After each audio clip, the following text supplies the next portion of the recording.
Dubro Suspicion Files.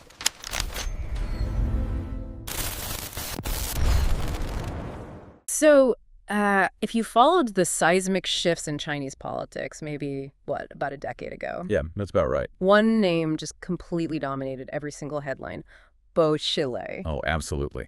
Yeah. It was the political drama of the early 2010s. It really was. And it seemed to have everything, didn't it? A charismatic, almost populist leader whose career just spectacularly imploded. Right. And then the murder conviction of his wife, 𝐏𝐂𝐃𝐂𝐓, and that incredible, terrifying defection of his police chief, Wang Lijun. For years, that story was framed, almost universally as this high-stakes political purge. A simple power struggle. Exactly, a clash between Beijing's central leadership and this disruptive Chongqing model that Bo is championing. And that standard narrative, I mean, it's not wrong on the surface. There was corruption, there was a murder. Sure. But it missed the profound and deeply unsettling reality of what was truly dark and systemic, really, beneath Bo's governance. So today we're going beneath that familiar political surface. We have to.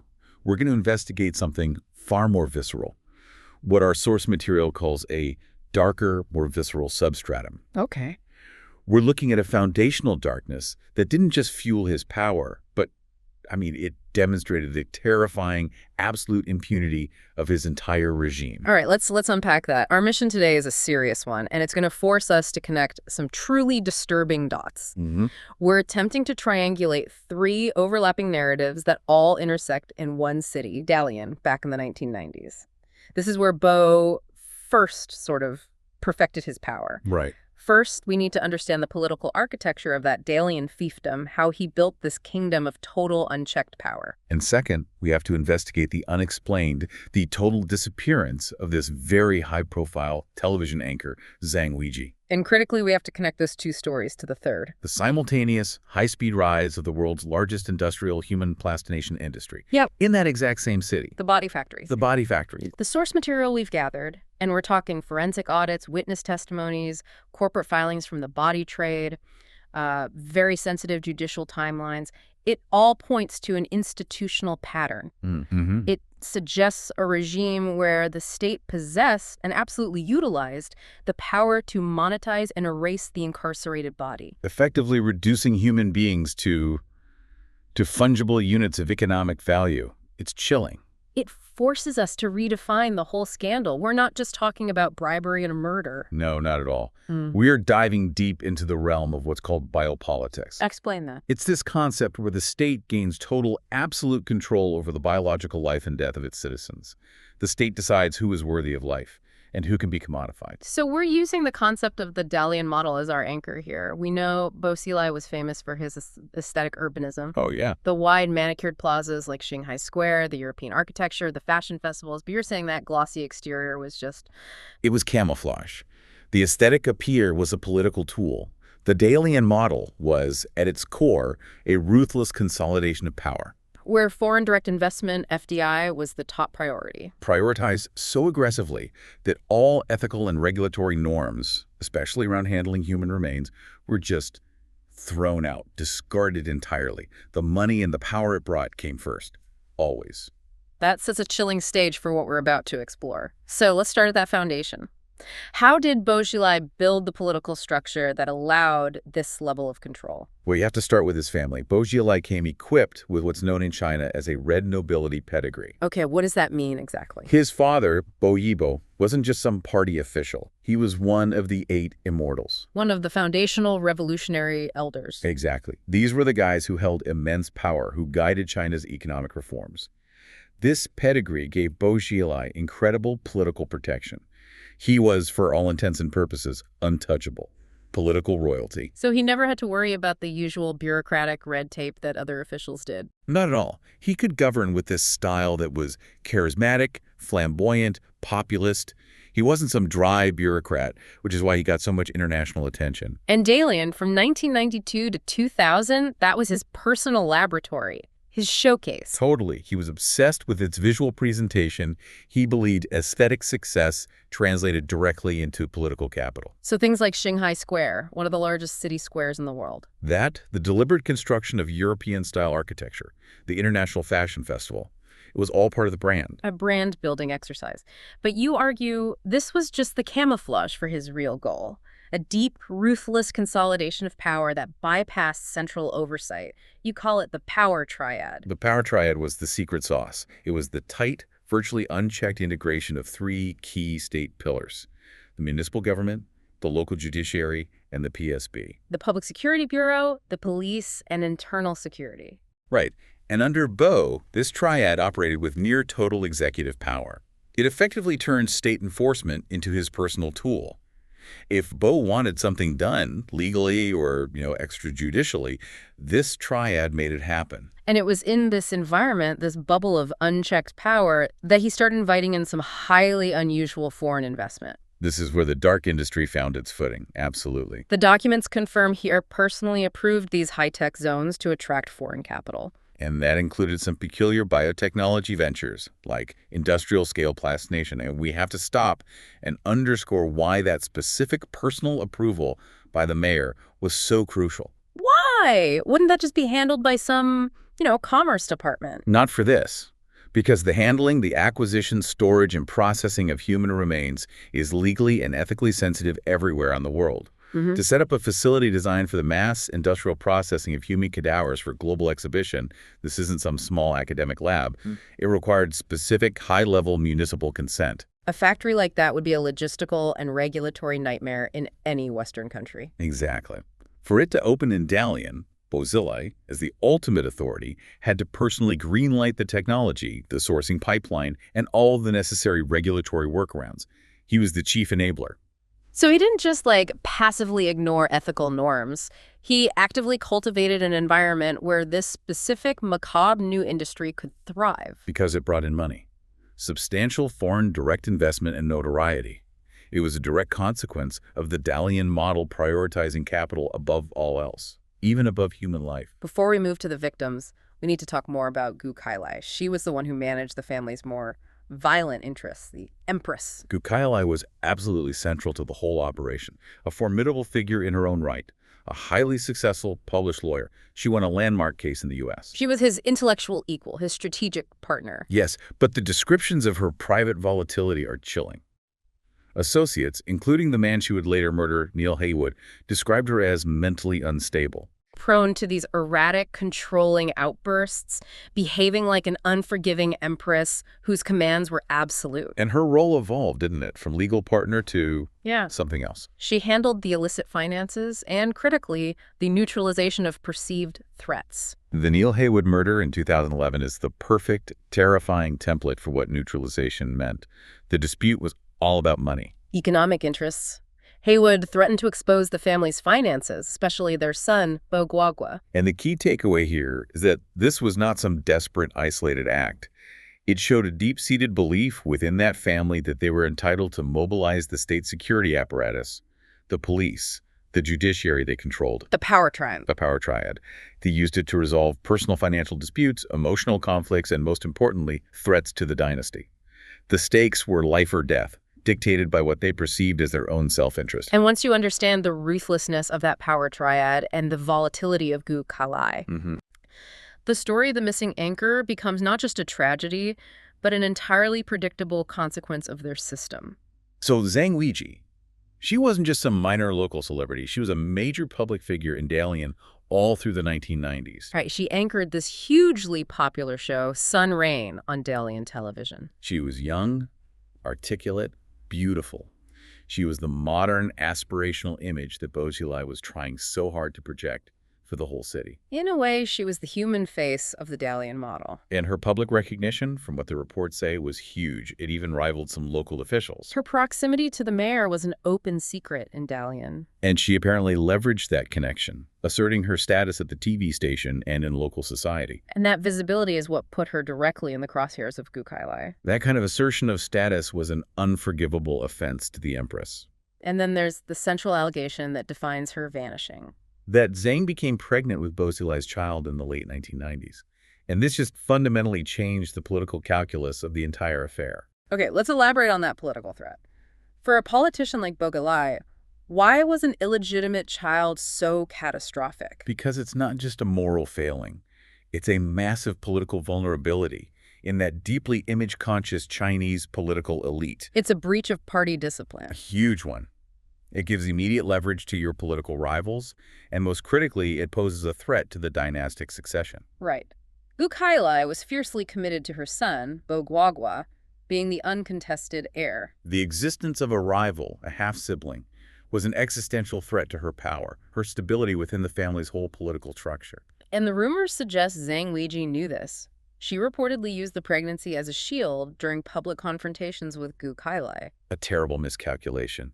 She completely underestimated the reach of the Empress's fury. That level of open defiance. To someone who already felt entitled to use the state security apparatus to solve her problems. It sealed her fate. Zhang Weijie didn't just move away or retire. She vanished. Around 1998 or 1999, right at the peak of Bo's control over the power triad in Dalian. And the mechanism of her erasure is where the state's involvement becomes undeniable, that total information blackout? It was instantaneous. It was absolute. No farewell broadcast, no transfer notice. Her personnel files were reportedly purged from Dalian TV. The show's archives became inaccessible. And her name became completely taboo. Within the station, within the city administration, everywhere. For a public figure that prominent to disappear so completely. It requires state coordination. Her detention or her removal would have been handled by the Dalian PSB, the same public security bureau that was Bo's private enforcement wing. It's a textbook state-sanctioned operation. And what's so unique here is the persistence of that silence, even after Bo's downfall. Yes. The state's continued involvement for over 2 decades is the strongest indicator of a crime. Even after his trial in 2013, you're saying that basic internet searches for Zhang Weijie in China were censored? Routinely, and often still are. Posts detailing her story or the theories connecting her to the body factories are deleted within minutes. So if she had just died of natural causes or moved away? There would be zero reason for the state to enforce this total historical silence. The scrubbing of archives, the aggressive censorship. It strongly suggests that the secrets of her disappearance are too deeply intertwined with the mechanisms of state impunity to ever be publicly revealed. She was politically designated a non-person. And the timeline of her vanishing 1998-1999, that brings us directly to the third and most macabre part of this story. The arrival of the body factory is in Dalian. So we have to introduce Günther von Hagens. He's the German anatomist who invented the technique of plastination. Right. This is where you replace body fluids and fats with reactive plastics, which allows the preservation and display of entire, flexible human bodies. And in the late 90s, he was looking for a place to expand his operation. Why? He was hitting significant regulatory and ethical roadblocks all across Europe. So he needed a place with low labor costs, technical expertise, and, critically, a permissive regulatory environment for acquiring human bodies. And he found the perfect storm in Dalian, run by the capital-obsessed Bo Xilai. August 1999. Von Hagens establishes Von Hagens Plastimation, Dalian Company, Ltd. Under the direct approval of the Bo administration. And it's vital we understand the scope here. This was the first facility designed for industrial-scale processing of hundreds of human cadavers for global exhibition. Not some small-scale academic research project. Exactly. And the timing, August 1999, is absolutely critical. So the factory is established in August 1999. What happened in Dalian, regulatory-wise, that exact same month that allowed this to happen on an industrial scale? This is the legal pivot point. The Dalian administration implemented brand new regulations concerning the handling of unclaimed bodies. And while standard Chinese law requires a body to be stored for a while before it's deemed unclaimed, this new Dalian regulation streamlined a specific fast-track pipeline. And that pipeline, which was facilitated by the power triad, was designed to monetize wards of the state. Precisely. The regulation effectively allowed bodies from the police and judicial system executed prisoners or detainees who died in custody to be designated as unclaimed and transferred rapidly to institutions like the plastination facility. It was a local legal framework created specifically to grease the wheels of this new, highly profitable foreign industry. There's also a horrifying biological necessity here that proves this coordination was deliberate. We're talking about the freshness requirement for plastination. Okay, explain that. This is where the logistics get really grim. Plastination requires incredibly fresh cadavers, usually processed within 24 to 48 hours of death, to prevent cellular decomposition. So if the factories had to rely on genuinely unclaimed bodies sitting in a morgue for weeks, the whole operation would be biologically impossible. Therefore, the necessity of freshness implies a supply chain that isn't just coordinated, but instantaneous. Linking detention centers and execution grounds directly to the factory floor. It's essentially transformed the Public Security Bureau into a supply manager of raw human materials. And once that system was in place, the industry just exploded. Von Hagen's protege, Sui Hongjin, broke away to form his own company. Dalian Biotechnique in 2004. This created an aggressive commercial rivalry. And Sui Hongjin was the aggressive commercializer. Oh, yeah. He partnered openly with major U.S. exhibition companies, especially Premier Exhibitions, which ran the hugely successful Bodies, the exhibition. And this rivalry between von Hagens and Sui led to internal communications being leaked. Which provides us with critical, damning forensic evidence about their sourcing. And this brings us to that infamous December 2001 email, what the research calls forensic gold. This internal communication, reportedly from Sui Hongjin to von Hagens, is irrefutable proof of the sourcing. Sui boasted about obtaining the bodies of a young man and young woman who had died that morning. And he described them as fresh examples of the highest quality, and explicitly noted they had been killed by a shot to the head. Wait, let's pause on that. That single document confirms three things at once. It confirms the source, executed prisoners who died in state custody. It confirms the timing, immediate transfer after death, proving the freshness and the tight coordination. And it confirms the clear knowledge of the factory operators about how these people died. Yes. This wasn't a passive acceptance of unclaimed status. This was the active procurement of fresh, executed bodies. This email completely validates the existence of the supply chain that the Dalian model facilitated. The scale of this operation was just astronomical. It established Dalian as the undisputed plastination capital of the world. By 2004, von Hagen's Dalian facility alone reported storing 647 bodies.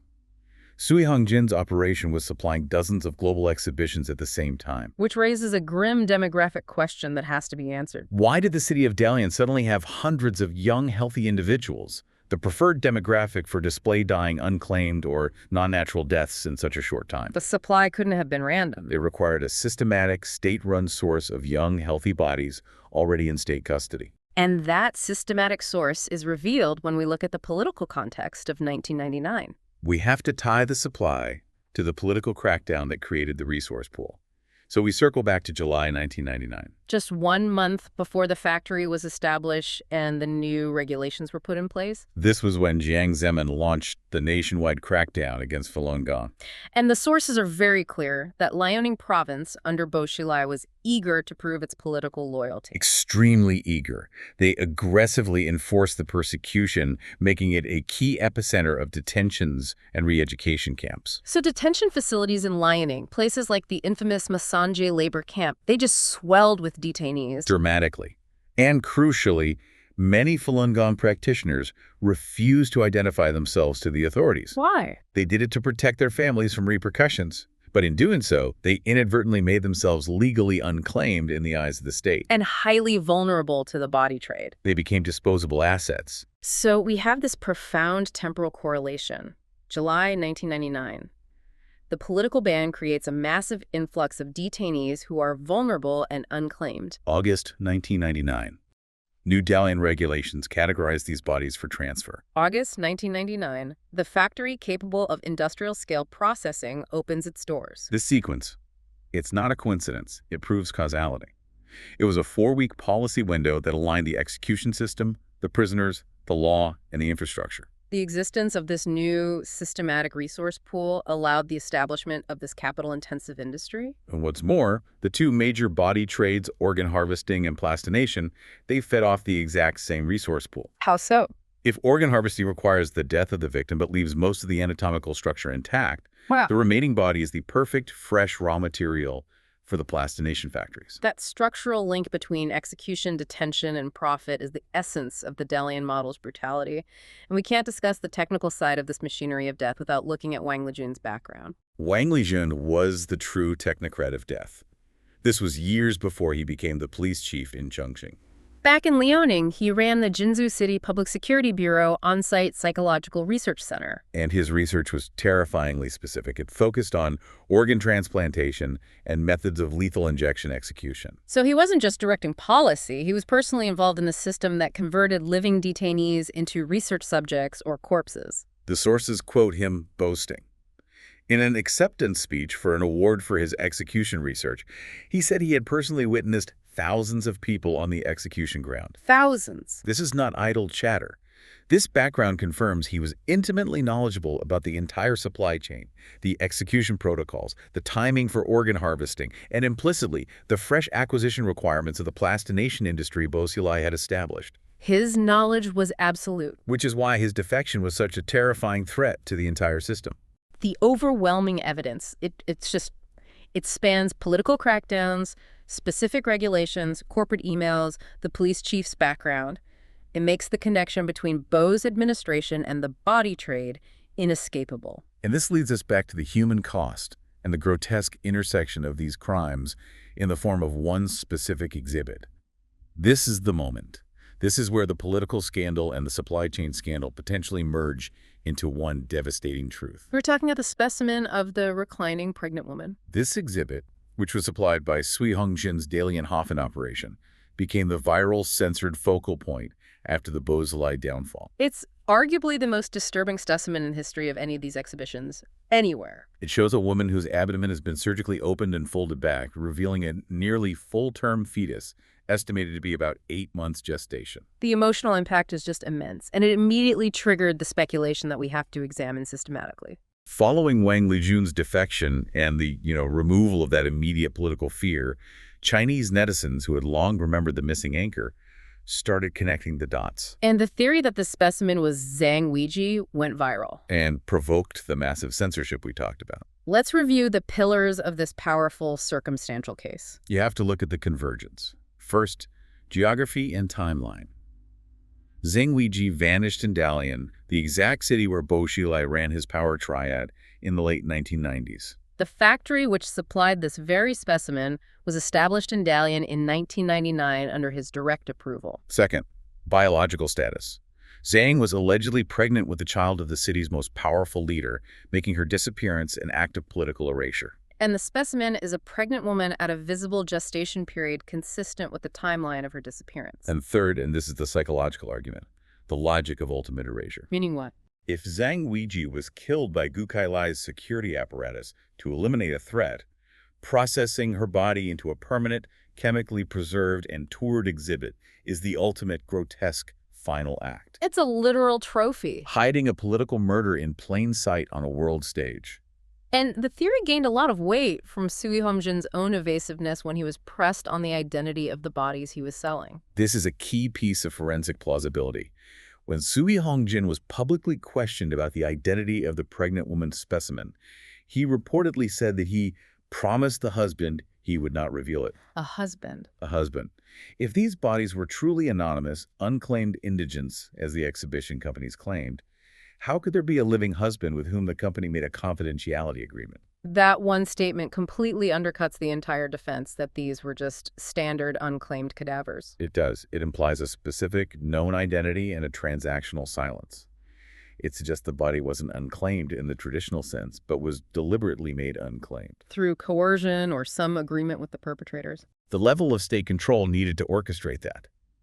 It speaks volumes about the power triad's reach. We also have to look at the extreme medical implausibility of this specimen's origin story if we're supposed to believe any official claims. Yes, the cause of death anomaly. So, an 8-month pregnant woman in a modern city like Dalian in the late 1990s.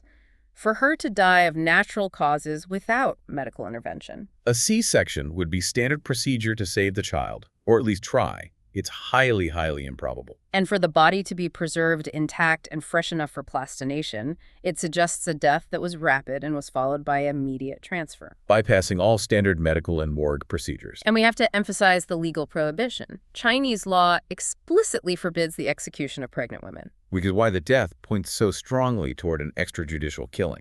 If Zhang Weijie was disappeared and eliminated by the Bo family's private security apparatus, the PSB acting under Kailai's orders, then the legal prohibitions just don't apply. And the display of a mother and a viable fetus requires the simultaneous unnatural death of both. That's the double jeopardy of this specimen. It points away from natural death or even standard execution and toward a targeted, politically motivated elimination. And while the comparisons are technically amateur, the public's response just shows the horrifying plausibility. Right. Netizens overlaid Zhang's photos from her TV show with images of the plastinated skull. They noted similarities in bone structure, cheekbones, ear shape. And that public consensus, born out of this shared suspicion and amplified by the state's intense reaction, it just cemented the theory. Look, when the state spends 2 decades erasing a person from archives and censoring every discussion point, and the body appears matching the demographic, location, and gestational timeline, the public draws its own unavoidable conclusion.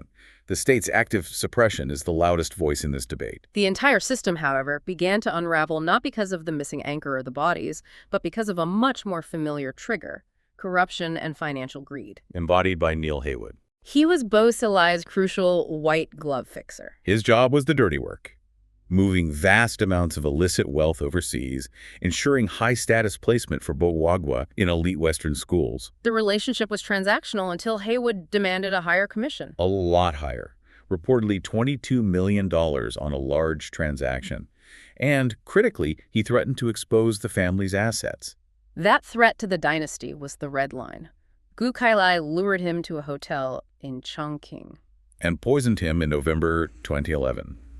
And initially, the cover-up worked flawlessly. It did, thanks to the system Bo had put in place. The local police, led by Wang Weijie at the time, covered it up. They labeled it accidental alcohol poisoning and quickly cremated the body without a detailed autopsy.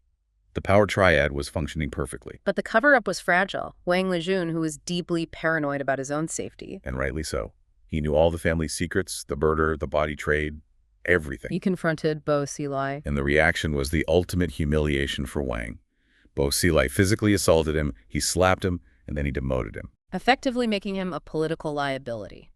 So Wang, fearing he'd be the next victim to be neutralized by the system he helped create, made his move. February 6, 2012, Wang Weijie drives to the U.S. consulate in Chengdu, defects, and brings a massive trove of sensitive documents. Detailing the murder, the corruption, the inner workings of the Chongqing model, and, reportedly, information related to his time running the Execution Research Center in Dalian. That defection just shattered the stability of the CCP's leadership. The downfall of Bo Xilai was swift. But the official narrative that came out of the trials was meticulously curated, contained. Describe the results of those official trials, and more importantly, what they focused on. Kailai was convicted of murder in August 2012. Bo Xilai was convicted of bribery, embezzlement, and abuse of power in September 2013. The focus was entirely on financial corruption and a specific, contained act of violence, the Haywood murder. It allowed the party to present the downfall as a necessary cleanup of a corrupt individual. But the deliberate omissions tell the true, systemic story of the Dalian model. The omissions were deafening and deliberate. Despite Wang Weijie's background, despite the international knowledge of the body factories, Nothing. no mention of organ harvesting or the plastination factories was allowed into the trial narrative. It was too politically explosive. And no mention of Zhang Weijie. Her disappearance was deemed irrelevant to the corruption charges, even though it represented a clear abuse of power by the same individual and the same security apparatus implicated in the abuse of power charge. So why was the party so committed to ignoring the cadaver economy and the missing anchor? Because acknowledging those facts would have implicated the entire Dalian security and judicial apparatus, the entire power triad system.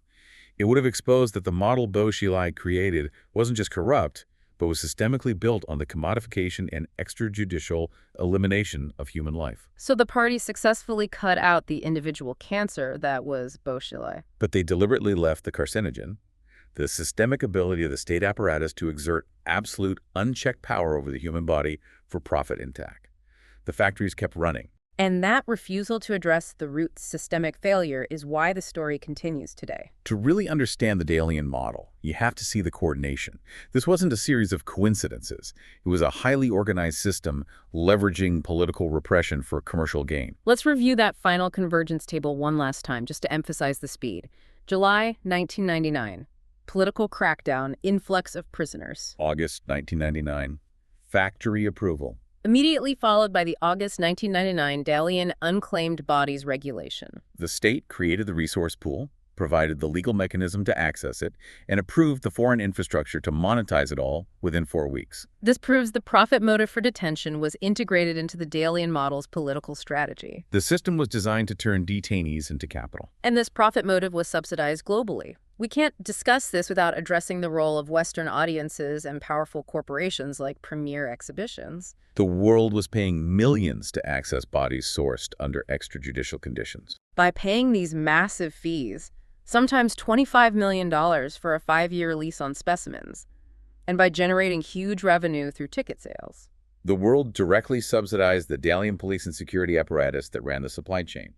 Foreign capital financed a system reliant on execution and detention. It created a global demand for bodies sourced from a repressive state. And it seems the only official acknowledgement of this dark trade outside of China was forced upon the commercial entities in the U.S. That's right. The 2008 disclaimer, mandated by the New York Attorney General, it required premier exhibitions to admit publicly that they could not independently verify that the bodies being displayed were not those of executed Chinese prisoners. A partial admission of the ugly truth underpinning the whole industry. Finally, let's revisit the state's ongoing suppression. The persistent censorship of this entire narrative is paradoxically the strongest piece of evidence we have. The state's reaction is the ultimate tell. The intense, active effort to suppress keywords, Zhang Weijie, anatomy of a pregnant woman, shows this connection remains politically toxic. The government has to expend decades of resources on archival cleansing and constant online scrubbing. If the theory were truly just a baseless rumor, they wouldn't need to fight it. The persistent, active erasure is the state's implicit confirmation that the truth of her fate and the fate of hundreds of others is simply too dangerous to acknowledge. So Bo Xilai and 𝐏𝐃𝐂𝐄𝐓 are locked away, but the infrastructure in Dalian didn't just close down. It evolved. It sanitized its language. But the basic structural ability to monetize the body remains intact. And the unfinished business is profound. The bodies processed during that 1999-2004 era are still on tour, traveling the world. They are silent, grotesque ambassadors of a political era when the human being was reduced to an ultimate unit of economic value, a unit of display. This deep dive has completely recalibrated the definition of the Bo Xilai scandal. It was never just about a political power struggle or corruption. It was a defining crisis of biopolitics. Bo Xilai's administration successfully pioneered a state apparatus that asserted absolute, unchallenged power over the biological life of its citizens. The unclaimed bodies regulation wasn't a health measure. It was the legal instrument for the commodification and weaponization of human life. And the tragic, horrifying fate of Zhang Weijie is the perfect, devastating microcosm of that system. She wasn't merely disappeared by a political rival's jealousy. She was allegedly processed and used as an exhibit, a final, permanent act of erasure and control, transforming her identity into a piece of industrial art. In the absence of a grave, a death certificate, or any official acknowledgement. The plastinated figure of the pregnant woman in the glass case remains the only physical anchor for a truth the Chinese state has spent decades and millions of dollars trying to bury. What does it truly mean for a society and for us as global consumers of these exhibitions when the ultimate form of official erasure is hiding a body and potentially a political murder in plain sight and exhibiting it for profit? It's a terrifying question about the relationship between power, commerce, and absolute control over the most fundamental human resource of all.